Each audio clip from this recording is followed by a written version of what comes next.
explain that. So today we'll be starting with today's lecture. So we'll go through Microsoft. So how do we need to customize operating system for multiprocessor systems?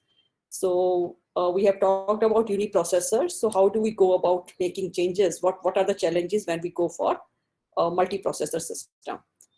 Okay. So if you look at the multiprocessor system, basically, as you can all see, we are talking about not a single processor, but multiple processors. Now, the multiple processor systems can be of two types.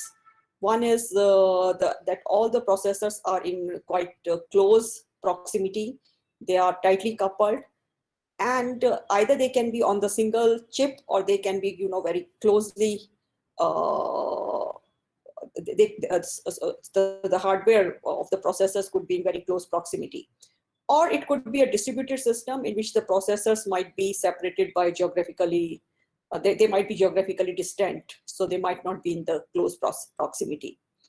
So in first case, they are tightly coupled, and now in modern system, mostly they are almost on the same board, or they could, or same chip even, or they could be very, very close. And in distributed system, they are loosely coupled.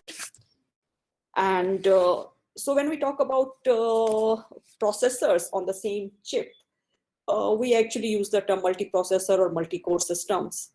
And the advantage here is that all processors can share a common memory and use the shared memory for exchanging data and cooperate accordingly.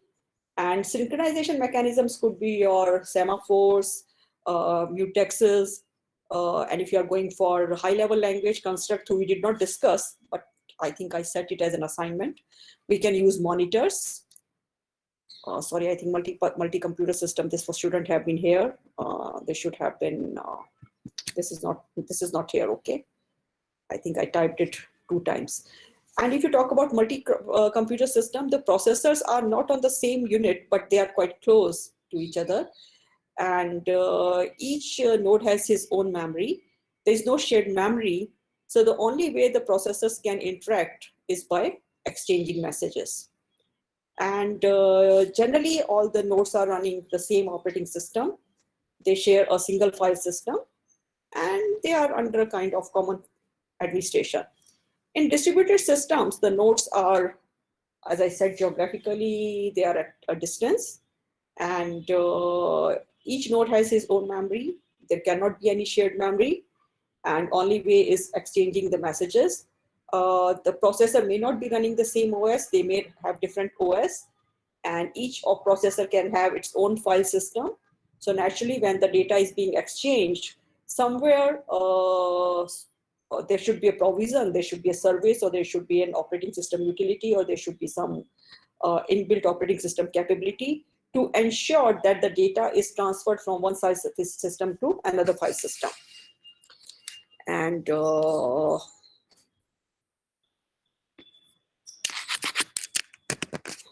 okay. Any questions till now? We'll be talking about multiprocessor systems in which the cores are on the same chip. Now, multiprocessor OS system can also be different types. Every processor has its own operating system, or it is running the version of running the same operating system. So everyone might be running Windows. Every processor might be running Windows, but it has the complete operating system running on it. So it's or it could be a master slave mode, or it could be a symmetric multiprocessor. So let's try to understand what we mean by this. So in this particular case, the memory is divided into as many partitions as the number of processors, and each processor is given its own memory and copy of operating system, and it is maintaining the respective data structures that are needed for the for running the processes on itself. So it will maintain the process table, it will maintain the resources which are allocated to the process, it will maintain the complete scenario. So But the problem here is that it is not optimized from the perspective of the state space, because we are keeping same copy of operating system for each processor. But the idea is that management becomes very simple.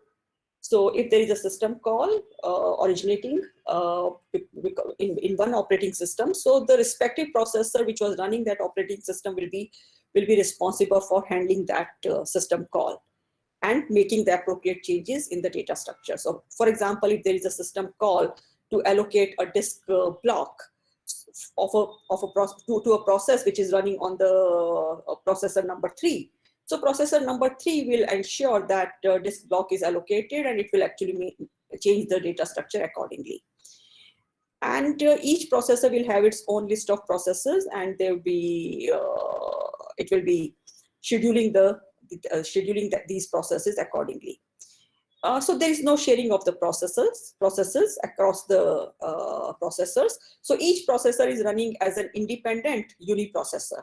So instead of it, the processors being tightly coupled, basically these are processors which are so we can treat such a system as a system consisting of n uniprocessors, where each is independent of each other. So advantages, yes, it is simple to implement, isolation between processors, and because there is a physical isolation between processors, there is no interaction between the processors. So naturally, there is no interaction between the processes which are running on these processors. So isolation can be easily implemented. But the problem would be that it is quite possible, because each processor is maintaining its own list of processes.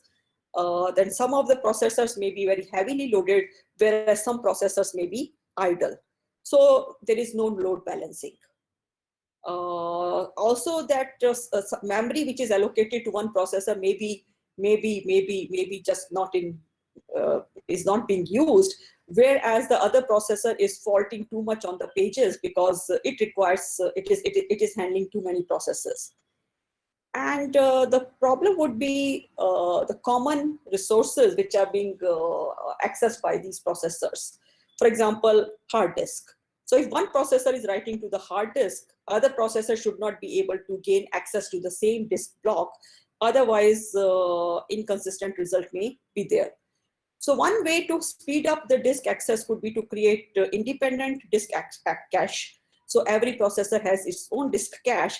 But the problem would be then there could be race condition. The processor might overwrite the data of each other while they're accessing some disk block. So naturally, we need to do away with the disk cache to avoid. So whenever a system call is there, the disk block is locked, and unless that processor has completed the complete processing, the other processor cannot access that disk block. So we have to make changes in the operating system or the disk controller or disk driver accordingly. So, but this will now start affecting the performance, because only one processor may be able to access the disk at a given time. Another configuration in which we can have multiprocessor system, multiprocessor operating system, would be a master-slave configuration. So one of the processor is designated as master, and this processor has the copy of the operating system and its all associated data structures.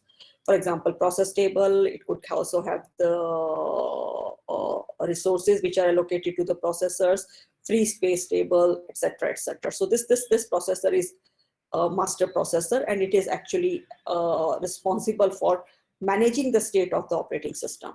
And this will be actually responsible for allocating the resources to different processes which are running on other processors. So other processors are just running as user processes. And whenever there is a system call, that system call is redirected to the master.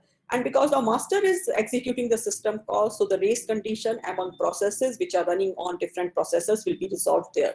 So when one, okay. So this master processor is now responsible for which processes are being scheduled on a different processors. So naturally, it can achieve load balancing. And to keep this processor occupied, if it is free, it can also run a user process. And it is actually responsible for handling each and every system call. So again, it is relatively simple to implement it because only one operating system. So it will achieve load balancing because it knows that which processor has been allocated how many processes. So accordingly, it can achieve load balancing. Because this processor is, because a single processor is managing all the resources, so it can also ensure that memory is allocated properly to all the processors. So it is not that one processor which is running only 2 processes will be allocated more memory than a processor which is running, let's say, 10 processes. So there could be efficient utilization of memory pages, and it can reduce the page fault. And because this processor is interacting with all the hardware, so any access to the disk block will be managed by this processor. So it will ensure that multiple processors cannot have access to the same disk block. They cannot write to the same disk block concurrently. But the main issue would be that this master processor will be heavily loaded and it may become a bottleneck. So if there are too many processes which are running on all other processors, so too many requests are coming to the master processor, and it may not be able to handle all these requests. So the processes start getting delayed, and even though the other processors are free, they are actually waiting for some request to be handled by master processor, so it can slow down the system. The third solution is symmetric multiprocessor.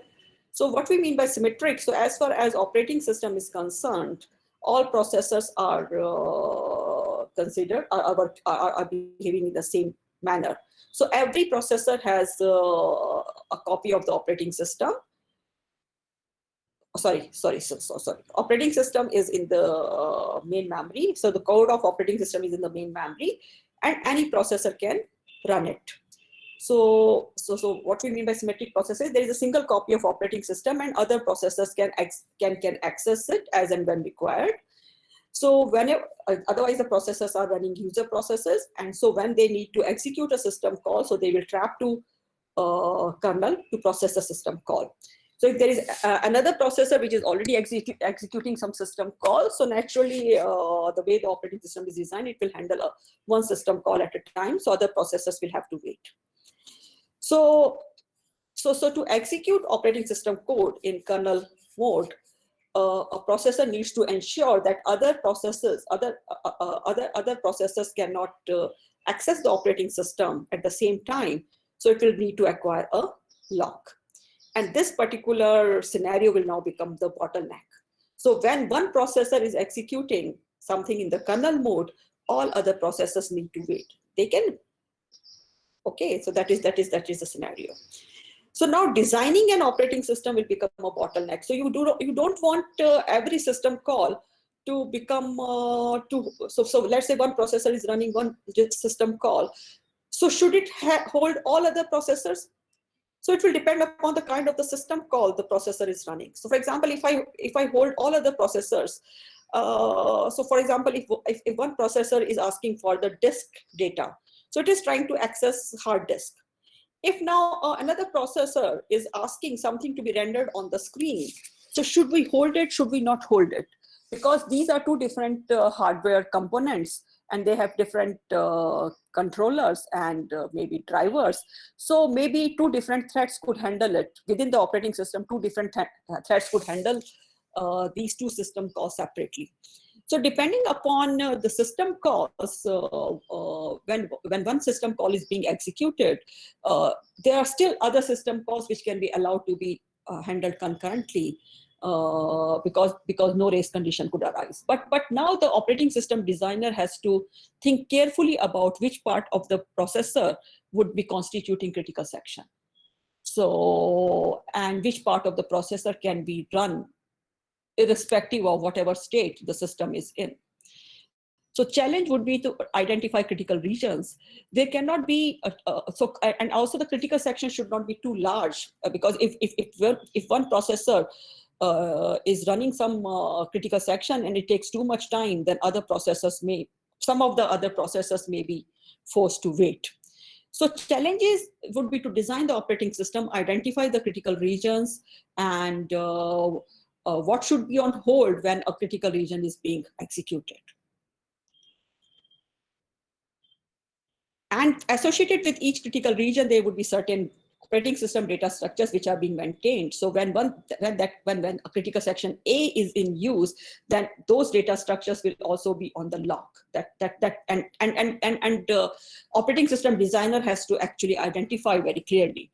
So if the design is buggy, if the operating system is not designed properly, then it could be too difficult. I mean, it could create some problems which were not visualized at that time. Second thing is now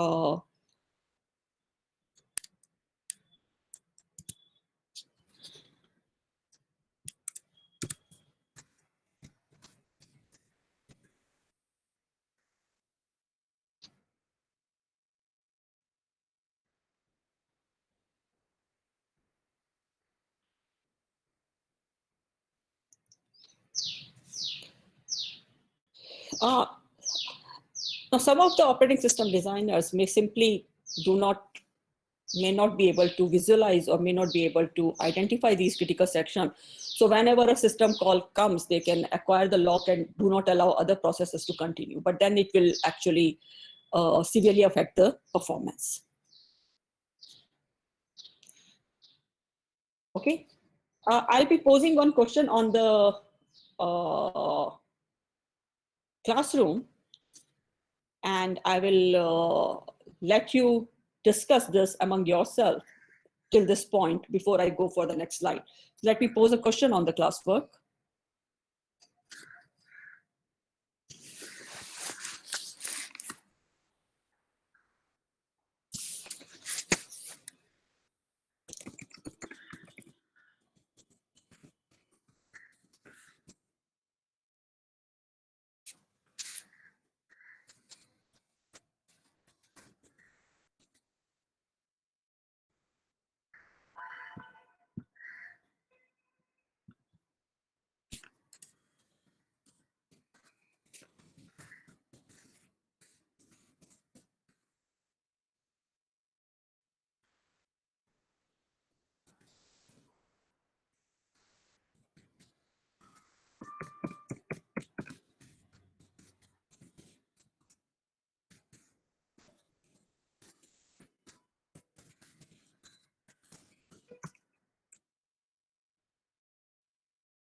Before you answer this question, I want you to discuss among yourself. You can use any mechanism, chat, or you can use WhatsApp, or you can call each other before you answer this question.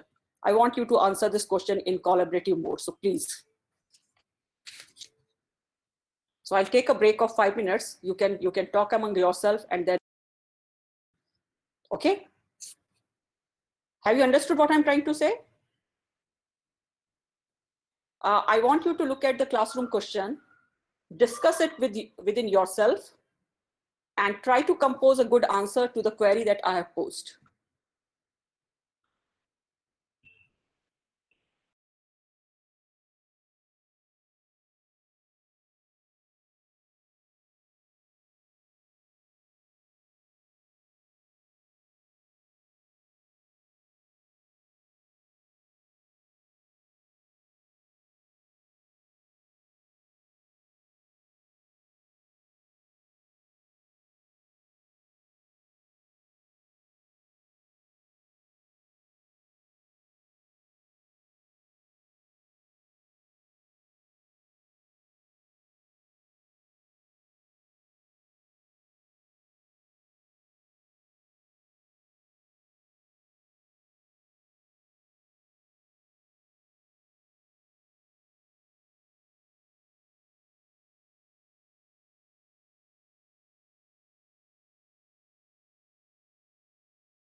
I asked you to answer a question on classwork. I asked you to discuss among yourself and then answer that query. Only 9 people have answered. Why? Are you listening to me or are you not listening to me? Okay, now 86 people have answered. No, no, that is not the point. Attendance, I have to go. Sorry.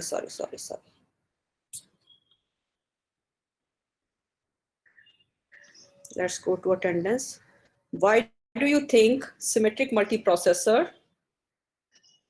So 19 people have answered still. It is not the kind of scenario. I want you to discuss and do it. I told you.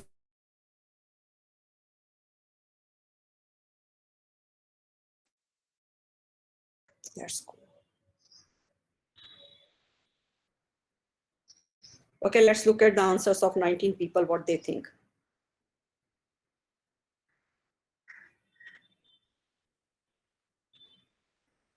Intercommunication, Atish, will be handled by master slave also. So I'm asking why symmetric multiprocessor system is better than master slave configuration.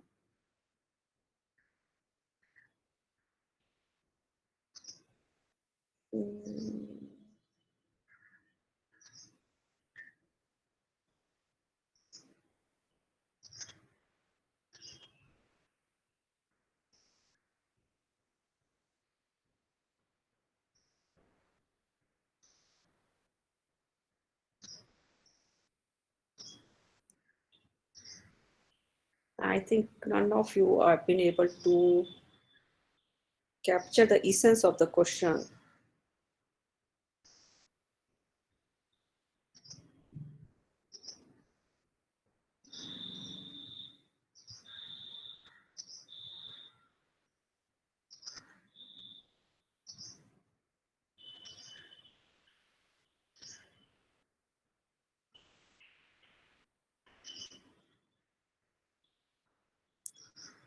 And I don't even think that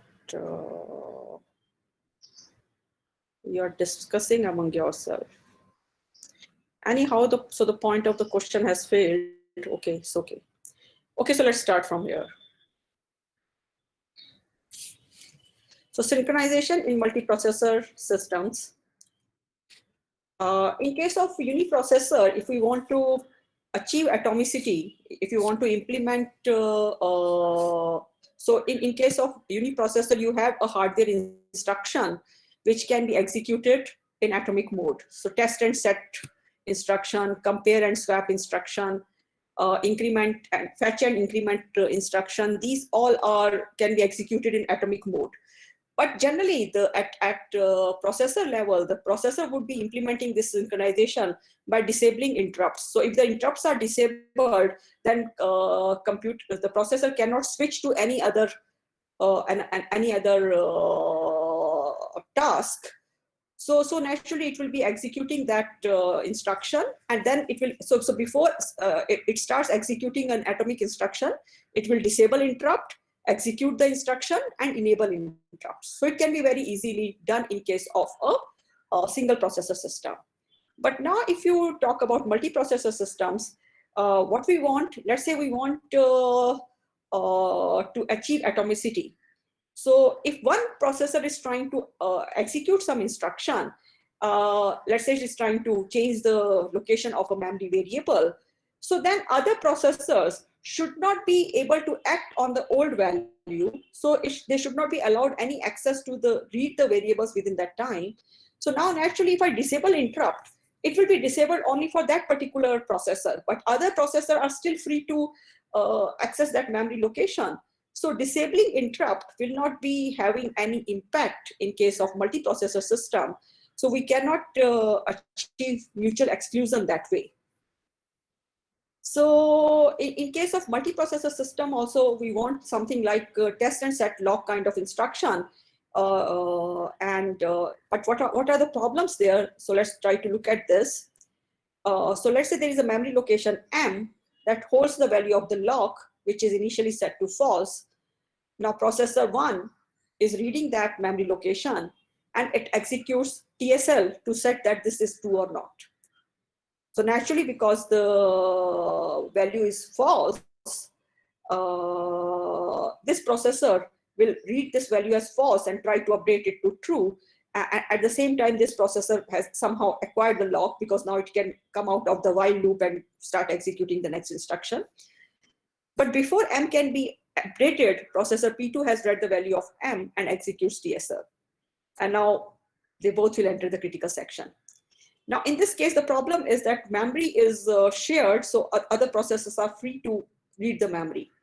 So the problem is that in this particular case, whereas in case of uniprocessor, once it is, the processes are running on the same processor. So they are trying to access the memory of the same processor, but at a time, only one process is running, because it's a uniprocessor. So we can achieve TSL in that particular case, because only one process is running at a given time.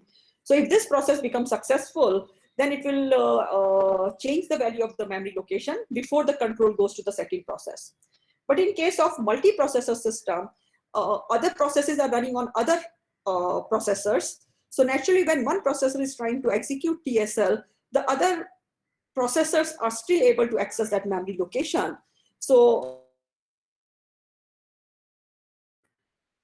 the idea is that when one processor is trying to execute TSL instruction, then other processors should be prevented from accessing the memory. And that requires that before a TSL instruction can be executed, the bus should be locked, so that memory can be accessed only by the processor which has acquired the bus lock, and other processors should not be allowed to read the memory during that time. So in case of multiprocessor system, the synchronization would require a bus locking a bus and then execute the TSL instruction and then unlock the bus again. So hardware has to provide a special support.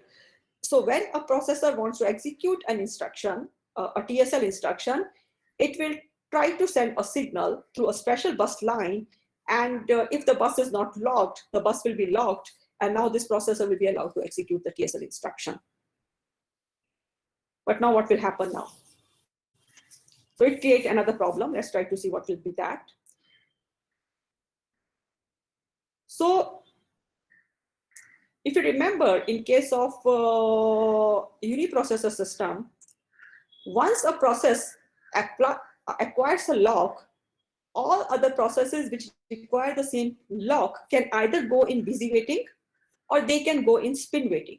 Busy waiting, which is also known as spin waiting, means whenever the process is scheduled, it will try to see whether the lock is available or not. If the lock is not available, then it will exit the CPU, and that will continue.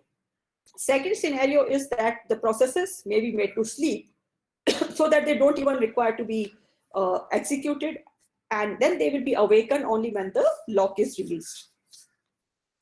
So in this case, the sleeping option is not there, because once the lock is acquired, the other processes, they will just keep on checking when the lock becomes available. So they have to keep on periodically checking the status of the lock. So it will actually waste CPU cycles. It will also increase processor memory traffic, increase the load on the bus, and slow down the performances. So there are other processors also which might not be waiting on the lock, but they still require the access to the memory for read and write. Now, another thing is, let's see what this kind of situation. Let's look at this particular scenario. So let's say one processor P1 is holding the lock and another processor P2 is requiring the lock, and it is making the request for the lock. And we have to understand that in modern operating system, there is a cache between the processor and the memory. So naturally, the data, the most recently acquired data is kept in the cache to reduce the access time. So the memory area, let's say that is which is carrying the lock value. Let's say that is the M. And it is actually mapped to one of the caches, because ultimately, because the lock is being accessed by so many processors. So the process which has acquired the lock may have actually cached it, and that's it. This area is now denoted by B. So P1 has acquired the lock, and the memory location holding that lock value has been copied to the cache of the P1. So the B is moved to P1's cache. The processor P2 is requesting the lock, and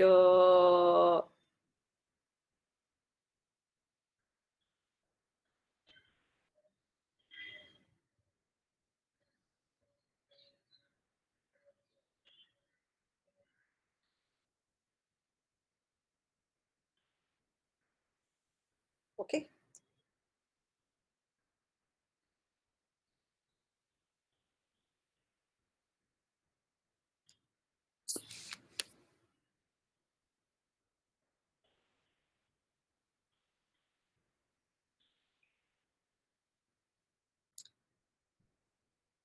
So let's say P1 is now done with the, it acquires the lock, and then the most recent value corresponding to the memory location, which was mapped to lock, is now in the P1's cache. And let's say P1 is now done with that. And after some time, P2 tries to execute the TSL instruction.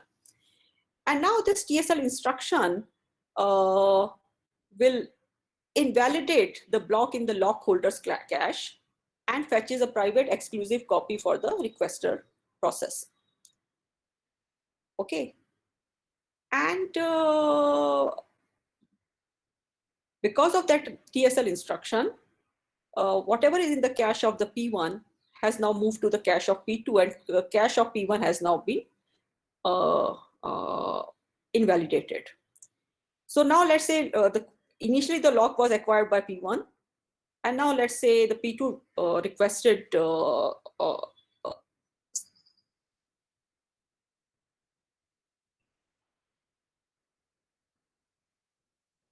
P2 wants to execute the TSL instruction. Okay, and I think I made something. Okay.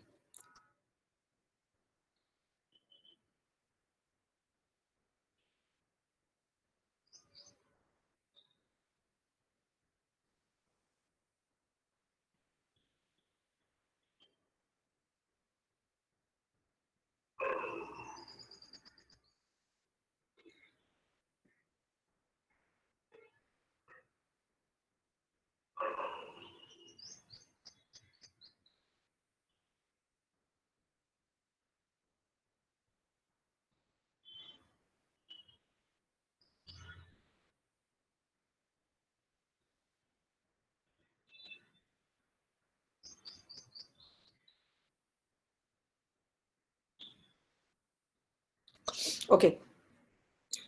So let's try to understand it again. The way the multiprocessor architecture would be that every processor has its own local cache.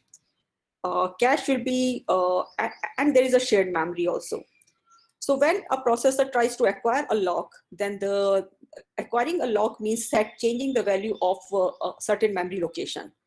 But generally, the way the system has been organized, the data which is most recently accessed is generally mapped to the cache. So when P1 acquires the lock, then then a block of 32 bytes or 64 bytes near that memory region is actually moved to the cache of the P1.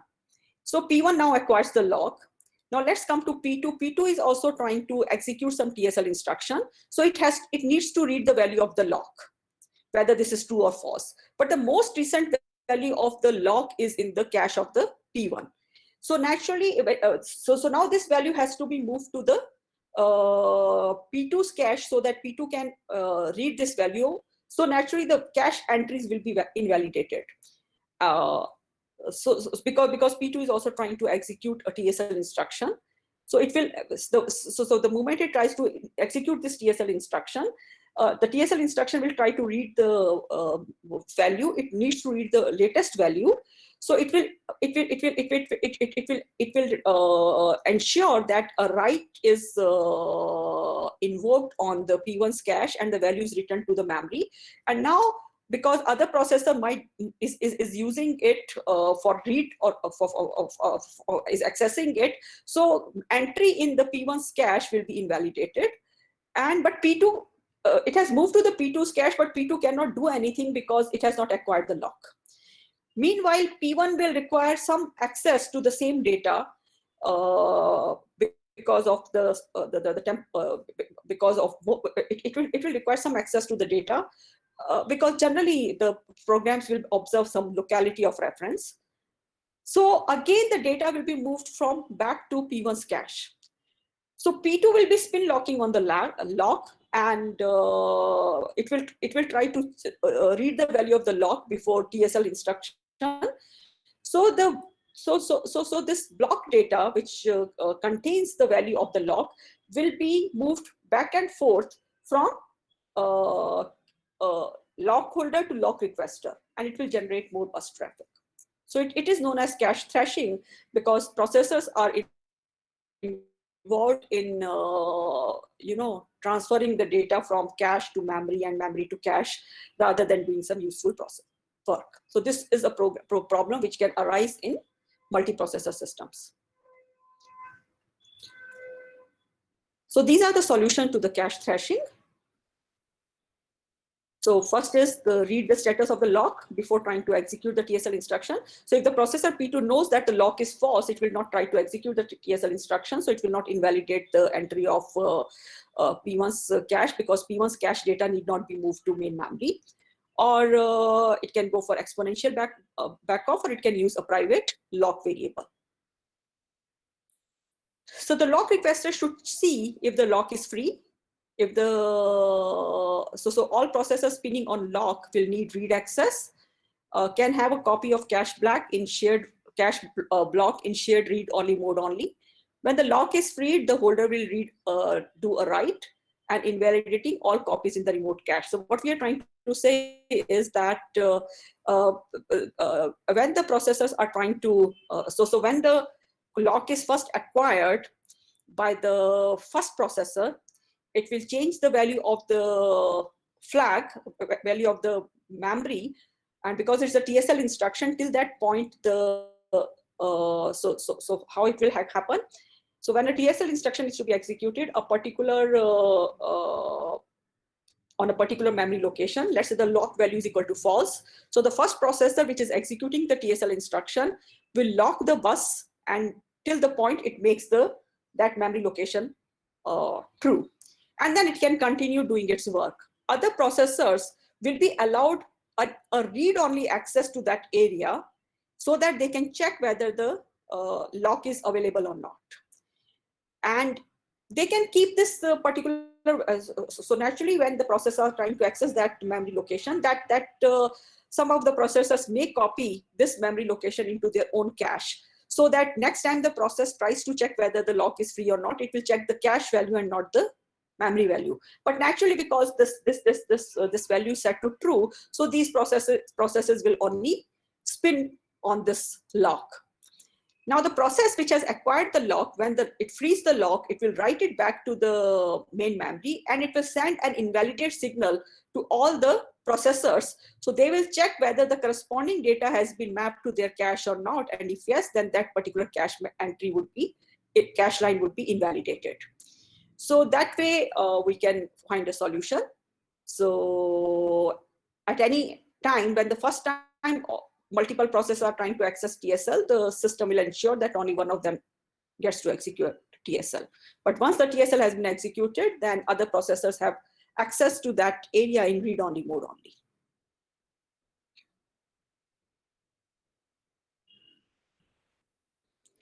In this particular case, the lock requester will check whether the lock is free or not. If the lock is not free, then it will actually back off for some time, and this delay will keep on doubling with every back off. So for the first time when it backs off, let's say it backs off for 100 millisecond. Next time it backs off for 200 millisecond, then 400 millisecond, and so on and so forth. So this ultimately this delay will also be incremented only up to a certain maximum threshold. But if we keep the maximum threshold very low, why do we want to have a maximum threshold? Because let's say if it goes beyond, let's say 5 seconds. So there's no point keeping on increasing this time, because 5 seconds might be sufficient time for another processor to execute its critical section. And if we keep this process holding quite a long time, then other process might acquire the lock. So this may not be fair on the process which was requesting the lock and which came first in requesting the lock. So if you keep this maximum too low, the response is fast, but the many cycles will be wasted on checking whether the lock is free or not, and it may lead to cache thrashing. If you keep a very high value, then the processes may be delayed unnecessarily because they were not able to check the moment the lock was free. Third solution is to create a lock variable. So every process which is requesting the lock will given a private lock variable to test. And this variable is residing in unused cache block to avoid conflicts. So each processor requesting for a lock will allocate the lock variable and attach itself to the list of the waiting processors. When the lock holder frees the private lock of the first processor, then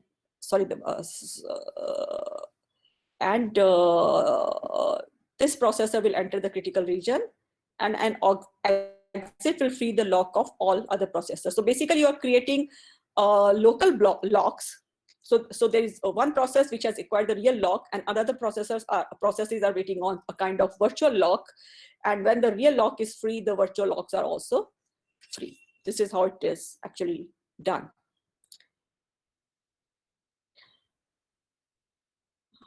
I'll ask you to read this particular slide, and then I'll ask you questions on that, okay? So the idea here is whether a processor should allow the current process to spin on a lock, or should it context switch to another process. Both of them have their own overheads. So spinning is wasting the CPU cycle. Switching will also waste certain CPU cycle, because the thread which is currently running on that processor, the state of this has to be saved. Then the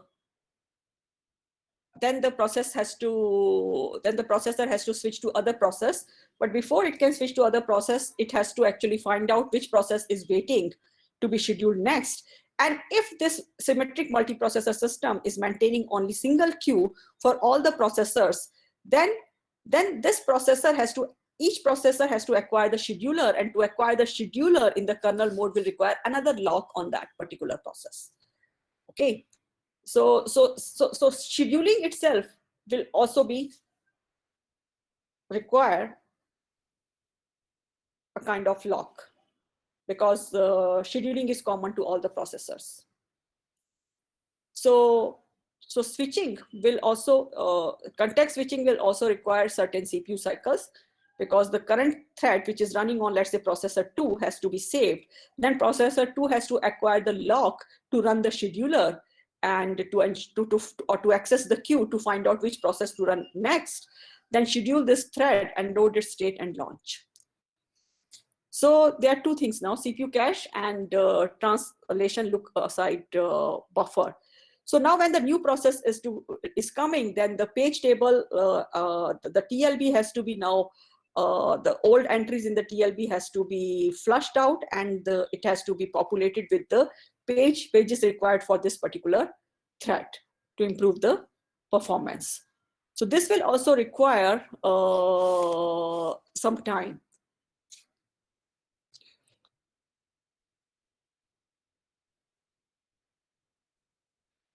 So there'll be some cycles required for context switch also. So if the lock is held for less than context switch time, it is more efficient to spin on the lock. Otherwise, go for context switching. So one design is to always spin. Another design is to always context switch whenever the spinning is required. And third design is to make a decision based on the history whether to context switch or whether to wait for a lock to become available.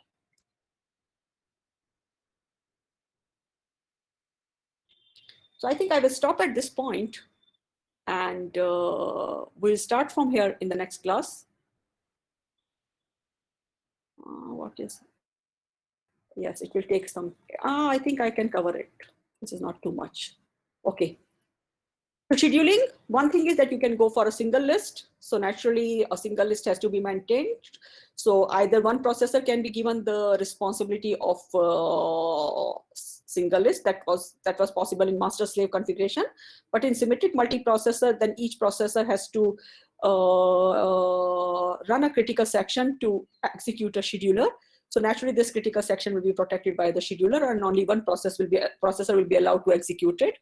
Or you can go for smart scheduling or affinity scheduling. Either you can go for when you're scheduling, you do not care about whether the threads are related to each other. Second scenario is you do care that the threads are related to each other.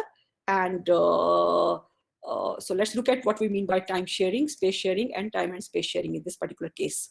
So single list is that we are maintaining a single list of ready threads, and whenever a processor is having time, it will actually try to access one ready to run process or ready to run thread from that particular queue and start running it.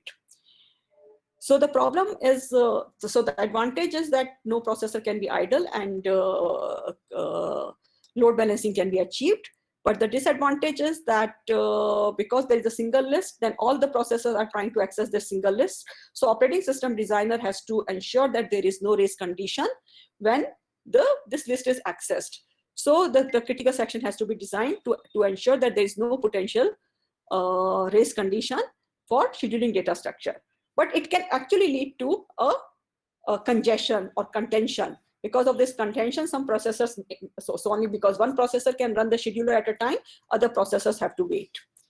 And this will add to the overhead in context switching when a thread blocks for input output. So whenever a thread is blocking or whenever context switch is required, it will require certain overhead.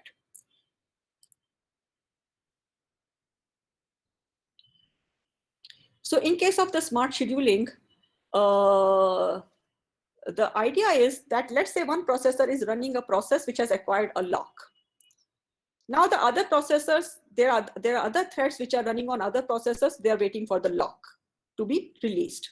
Now, if the process which has acquired the lock is context switched, then the delay of the processors which are waiting for that lock is not going to be increased.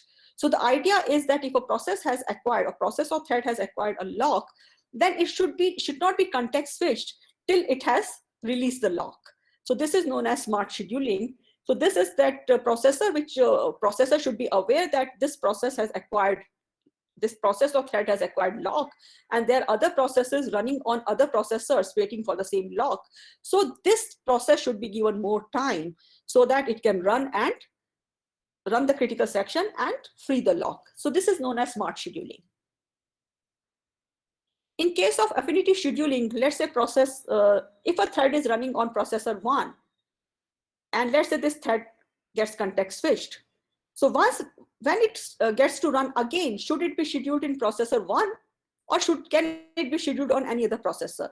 The point is, if it is scheduled on processor 1, then quite possibly some of the cache entries which were related to this thread is still available. So populating the cache with the pages, with the page table or with the data structures related to this thread need not be done.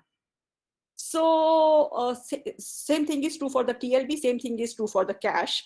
So the time which is acquired in populating TLB and cache can be reduced if the thread is run on the same processor again. So the idea is, once a thread has been allocated to a processor, it should be run on the same processor till it gets completed. This is known as affinity scheduling. Affinity scheduling can be most common way of implementing this scheduling is by using two-level scheduling, in the first level, the threads are assigned to the processor, and each processor, so threads are allocated to the processor, and now how the threads are scheduled on the processor is left to the processor itself. So the first level is assignment of the threads to the processor, and second thing is the scheduling of the threads by the processor.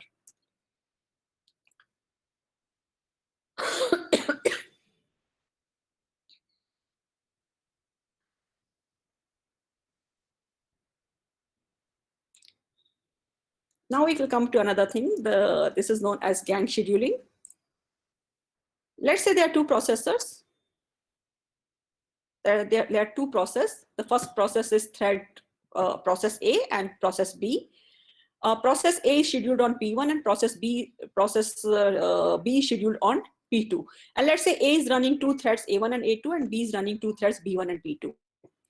And threads A1 and B1 are time shared on P1, and threads A2 and B2 are assigned to P2. So time shared on P1 is that when A1 is running, then B1 is not running. So the time of processor 1 is shared between A1 and B1, and time of processor 2 is shared between A2 and B2. But let's say A1 needs to communicate to A2. Now, the point is, if A1 needs to communicate with A2, and so when A1 finishes on P1, then it will leaving some data to be given to A2. So A2 should be preferably scheduled on processor 2 after A1 has run. If both of them get scheduled on the same time, then it is quite possible that the message that A1 will send to A2 might be lost. So if A1 is sending a message to A2, then when that message is to be received by A2, A2 should be run on P2 should be running A2 at that time. So if in time slice, so let's say at time slice 1, in slice 1, A1 sends message, but A2 can receive only after it has been scheduled. So we need to ensure that the threads A2 and B2 are interleaved on P2 in such a manner that when thread A1 is sending the message, A2 can receive it. So this is known as gang scheduling. So groups of related threads are scheduled as a unit or as a gang, and all members of a gang run at the same time at once on different time shared CPU. So when A1 is running on processor 1, A2 should be running on P2. Otherwise, any message which is left to A1 is not available to A2 because A2 was not even running at that time. So this is known as gang scheduling. So I'll be stopping at this point, and we'll start from here in the next class. If you have any queries, you can ask me on WhatsApp or on chat or on.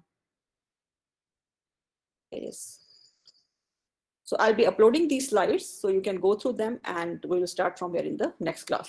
Most of this has been taken from, I think, William Stalling, Modern Operating System, I think. So we'll start from here in the next class. And meanwhile, okay. So thank you for being here. I'll upload the presentations.